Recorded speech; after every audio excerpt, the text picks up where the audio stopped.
Have you ever had this really agonizing feeling that you're just like stuck? Like you can perfectly imagine this ideal version of your life, this perfect goal or dream. It exists so clearly in your head where everything is, boundless and perfectible, but then you look around at your actual physical life and it's constrained by everything, by time, by money, by just the laws of physics. It's like being in a prison cell with a window that shows this perfect, impossible landscape.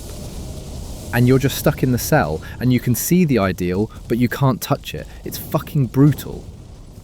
And so you start asking yourself this question. But the question isn't really how do I get that perfect thing? Because you kind of know deep down that it's impossible. It's an idea, not a place. So the real question becomes something else.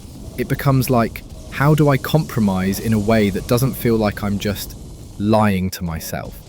How do I find fulfillment when I know for a fact that I'll never have the actual thing I want most? And just seeing that lie, that makes it all feel so sad. There's actually a name for this. A French philosopher, Albert Camus, he called it the absurd.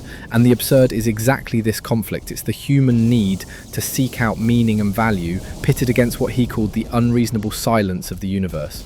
We crave the infinite and we are given the finite. So if you accept this is true, what the hell do you do? For one, you can just stay numb. You can stay in that prison cell, look at the cold truth, and decide that if you can't have 100%, then any other percentage is meaningless. You just surrender. It's a kind of living death, but I mean it's an understandable response. It reminds me of quiet quitting a job, except like with your life. 2, you could try delusion.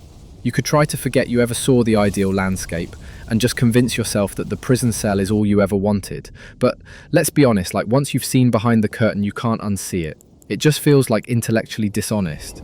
And then there's the third path. This is Camus' solution, rebellion. This is where you accept it. You fully accept, without any illusion, that the situation is absurd and that you will never ever achieve that platonic ideal. You acknowledge that every single thing you do is a compromise, and then you choose to act anyway. You choose to live with passion and fury within the prison. It's a big fuck you to the situation, really.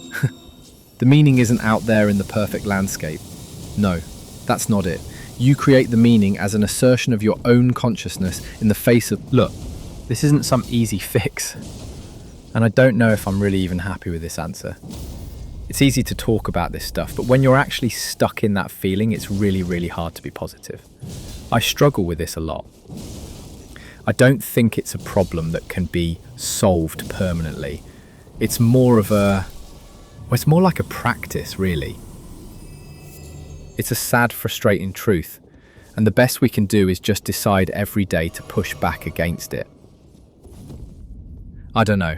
Let me know if you have an alternative, maybe happier solution.